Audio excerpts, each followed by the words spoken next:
নিচে নিচে আবার আরেকটা ট্যাঙ্কি আছে, বড় ট্যাঙ্কি। এটা কি আসলে আয়নাঘর ভাই?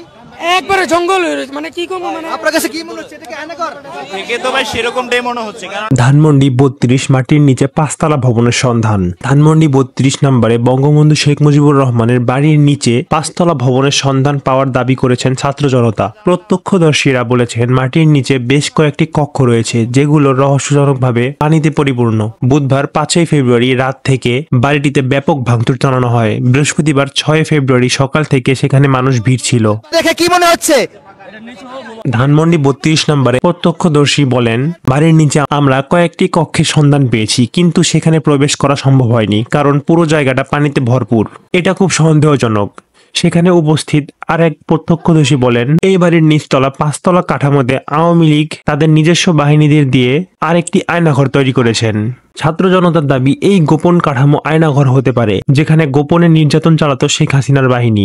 ডিজিএফআই-ডিবি আয়নাঘরের আড়ালে শেখ হাসিনার দল আওয়ামী লীগের আরেক নতুন আয়নাঘর তৈরি করেছে। সামাজিক যোগাযোগ মাধ্যমেও বিষয়টি নিয়ে ব্যাপক আলোচনা চলছে। এই নিয়ে প্রত্যক্ষদর্শীরা বলেছেন, তদন্তের মাধ্যমে এর সত্যতা যাচাই করা দরকার। দর্শক, লাইভটি কে কোথা থেকে দেখছেন কমেন্টে জানাতে পারেন, লাইভটি সবাই শেয়ার করে দিতে পারেন। ভাই এটা কি আসলে ভাই? এটা নিচে হলো বিল্ডিং। ভাই এটা আসলে কি? পানি ভরা। এটা আসলে কি? আসলে আসলে আয়নাঘর কি না? আমি হ্যাঁ এটা মেইনলি এর একটা গোপন জায়গা যাতে কেউ কিছু না বুঝতে পারে। গোপন সূত্রে এটা ভাই আমরা বলতে পারি না, কারণ আমরা দেখতে আসছি, ঠিক আছে?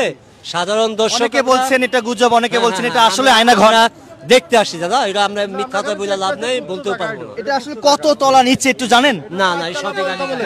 চারতলা এটা চারতলা পর্যন্ত, হ্যাঁ চারতলা পর্যন্ত, এটা চারতলা পর্যন্ত।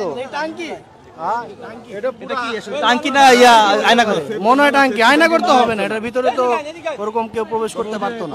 ভিতরে ঢুকছে, ওরা ঢুকছে কিভাবে? নিচেতে ঢুকছে, কিছু মানুষ ঢুকছে, ওনারা কোন দিক দিয়ে ঢুকছে? নিচে যে কয়েকজন মানুষ দেখলাম আমরা ওই সাইডে ঢুকছে, ওনারা ঢুকছে কোন দিক দিয়ে? ভাই আপনারা কিভাবে ঢুকেছেন? এটা একটু জিজ্ঞাসা করেন না ওনারা।